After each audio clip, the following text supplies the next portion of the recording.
Naibalik na ang law and order sa halos lahat ng mga lugar na naapektuhan ng bagyong Yolanda. Alamin naman natin ang detalye ng balitang ito mula sa aming kasamang si George Bondola, mag-uulat ng live phone patch mula pa sa Tacloban. George, magandang hapon sa iyo dyan. Magandang hapon, Princess. Tama ka at naibalik na nga ang law and order. Bagamat may mga ilang insidente umano ng paglusob ng New People's Army sa bahagi ng bayan ng Hinatuan sa Northern Leyte. At ito yung patuloy na tinutugunan nga ngayon ng Philippine National Police. At tapos lamang ngayon ng isinagawang briefing nitong si DILG Secretary Marrojas at in-report itong umaabot na ngayon sa as of November 13, 1,715 ang naitalang patay at marami dito ay naitala sa bahagi ng Leyte na umabot sa 1,068, sa Ormoc 27, Western Samar 200, Eastern Samar 172, Tacloban City 244 at sa probinsya ng Biliran 4. Ang naitalang injured naman ay 2,469. Samantalang ang naitalang nawawala ay umaabot na ngayon sa 72. Ang power outages ay patuloy na nararanasan sa Western Samar, Leyte, Eastern Samar at Biliran kasama na rin ng Tacloban City. Samantalang may mga nai-report din ng DPWH sa mga nabasag na mga tulay at mga daanan, pero ang pinakamagandang report dito ay tuloy-tuloy na po yung biyahe mula sa Metro Manila kung sasakay ka ng Roro patungo dito sa Tacloban City hanggang sa bahagi ng Ormoc. At ito yung patuloy na tinutugunan ngayon ng DPWH. Ang sabi ng DPWH nitong si ASEC Dimas Sugilon ay nagpapatuloy yung kanilang isinasagawang clearing operations, lalong-lalo na doon sa mga dadaanan ng relief operation. Nagtalaga na ang pamahalaan ng 3 relief hubs tulad ng Tacloban City, G1 Samar at sa Ormoc City. Anytime from now ay lalapag na ang C-130 na may daladalang relief goods o relief packages para sa ating mga kababayan doon. Samantala ay nandito na rin ang team ng National Bureau of Investigation sa pamagitan nitong si Dr. Day Romero at ng 3 team ng SOCO unit mula kay Senior Superintendent Emmanuel Aranas na nagsasagawa ng identification sa mga disaster victims na tinangay ng alon, tinamaan ng mga puno at mga nagbagsakang mga istruktura.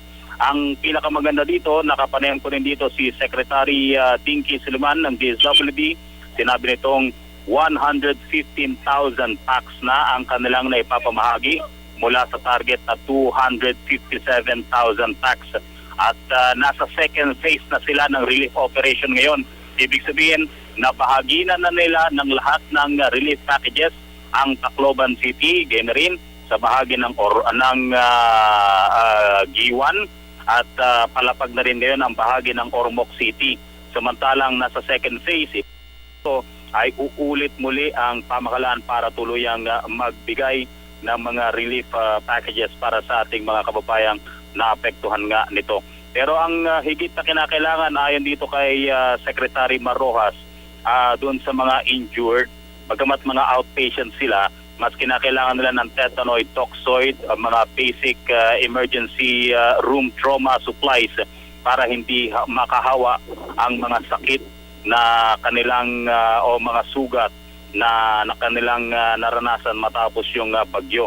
Sinabi nitong full access na ang transportation, operation na ang Roro, general ng airport, lalong-lalo na sa bahagi ng Ormoc City na meron na rin pong commercial flight ngayon mula sa Cebu patungo ng Ormoc at meron na rin ferry mula sa Cebu patungong Ormoc at and vice versa. Sa Ormoc, nagbebenta ng gasolina doon, maximum of 5 liters. Okay naman daw ang ayon sa report nito ng Secretary Rojas. At ang mga bangko magbubukas na sa Biyernes, sa Huwebes sa Ormoc City. Gayun na rin ang mga groceries and supermarket ay magbubukas na doon. So, ang magandang dito, nireport ng DLG at ng National Disaster Risk Reduction and Management Council, lahat ng mga daanan ng relief operation ay po pwede na ngayon at hindi na magkakaroon ng ano pa mang sagabal, lalong-lalo na yung mga manggagaling ng Manila, kahit na papunta ng Allen, Samar, San Juanico all the way to Giwan, malinis na rin. Ang Giwan to Borongan, may ilang natuklap na mga daanan ayon sa report ng DPWH, pero okay naman na daw ito at pwede nang maghatid ng relief packages. Samantala sa mass burial site, inirekomenda na ng DLG na magkaroon ng mass burial site dito sa Tacloban, particular sa bagay ng Barangay Pasper 94A. Ito, hinukay na ito at ito yung paglilibingan ng mga daang-daang namatay dito po sa bahagi ng syudad at nagtatalaga na rin sa ilang mga bahagi pa ng Leyte, pero may report mamaya ang NBI at ang SOCO team kung bakit nila kailangang ihinto ang pagre-retrieve ng mga patay sa ilang bahagi ng Leyte sapagkat di umano'y nakaranas sila ng ilang mula sa makakaliwang New People's Army. So ito po yung pinaka-latest ngayon matapos ang sinagawang briefing ng DLG at ng NDRRMC mula po dito sa Tacloban City. Princess? Maraming salamat si George at mag-iingat kayo dyan.